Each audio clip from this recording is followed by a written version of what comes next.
So how to start investing in stocks. And the three of us get this question all the time. So we wanted to lead with that. And we want to break it down as simply as we can. And so first, you need a brokerage account. What is a brokerage account? Okay, a brokerage account simply, guys, allows you to buy stocks, sell stocks, invest. Okay, and so some of the more notable names you might know of or be familiar with, or you may not be: Vanguard, Fidelity. Those are two ones that has just been around for the test of time now. And if you are thinking long term, these two entities are ones you want to consider. Fidelity, Vanguard. You want to think about, once I do take this step to invest, let me open up a Fidelity account. Let me open up a Vanguard account. You want to start there with the premise in mind that you are thinking long term. Then you have everything from more newer apps, more user friendly ones like Robinhood, WeBull, Interactive Brokers, Tasty Trades, to name a few. So listen, guys, it starts with, before you can invest, you have to have a brokerage account to even deploy your money to. Okay. And this is lateral from your job. This is separate from whatever you are getting at your place of employment. This is on you. The book came out. We're going to make sure this book become a #1 bestseller. You deserve. This is about you. This is about you, guys. Okay. And so you need to make sure you have your own brokerage account. You're doing your own investing. You're taking your own finances and affairs in your hand. Okay.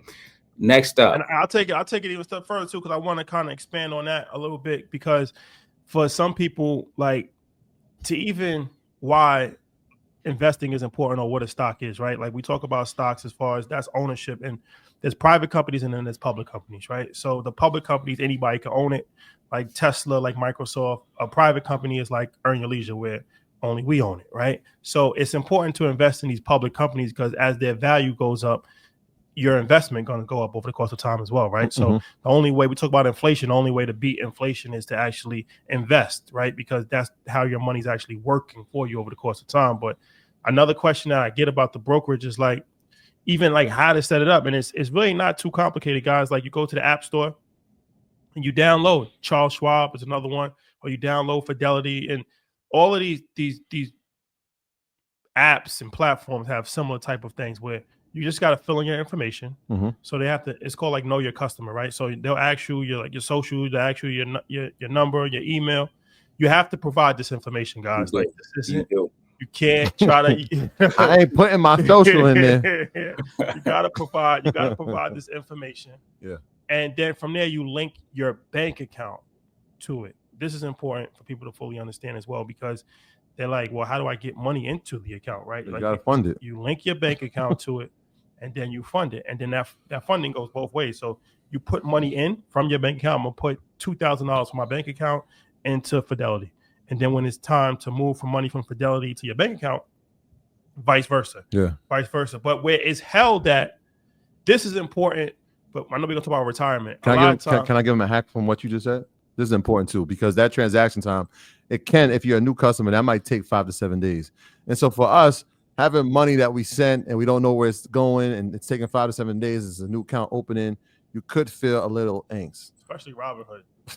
Shout out to Robinhood. But what you can do, right? And this is a good tip. I use E-Trade. And so when E-Trade, I found out the wire instructions, right? So when I get the wire instructions that come from E-Trade, now when I send the money, right? Let's say I'm sending $5,000 to my E-Trade account, that's going to get there within 30 minutes rather than waiting 5 to 7 days. And so, yes, you can do the ACH transfers, which take 3 to 5 or maybe 5 to 7 if it's your new account, or you can get your brokerage's wire information and have that money expedited, because 5 to 7 days in the market can change a lot, right? Like we saw over the past week, right? On Monday it's up, by Friday you could have lost a lot or you could have gained a lot. So you want to make sure that your money gets there in an expedited fashion.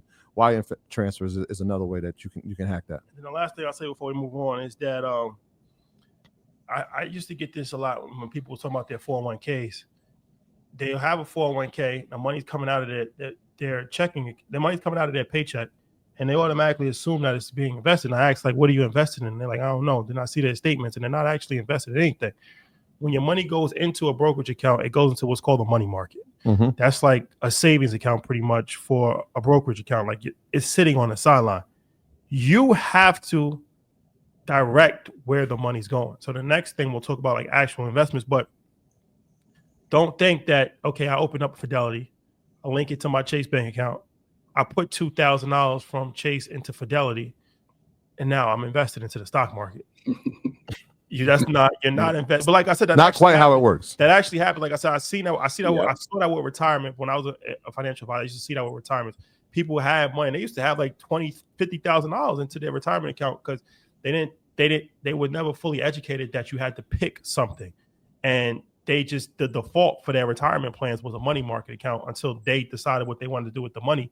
They never decided what they wanted to do with the money, and the money was not growing. It's not a money market is not invested, right? That's like I said, it's sitting on a sideline. So that's just important. Just because you open it, you put it in. Now from there, you have to actually put into investment. That's a fact, Chris. I'm gonna go back up to this slide where we're looking at the brokerages. Yeah. Is there one that you prefer or the other, or is this case by case? Like I know E-Trade is not on there. Everybody in EYLU knows I love E-Trade, but I'm using it. So I'm using that because for informational purposes, it's easier for me. I love the way that we can get information. Is there one that is preferred or the other?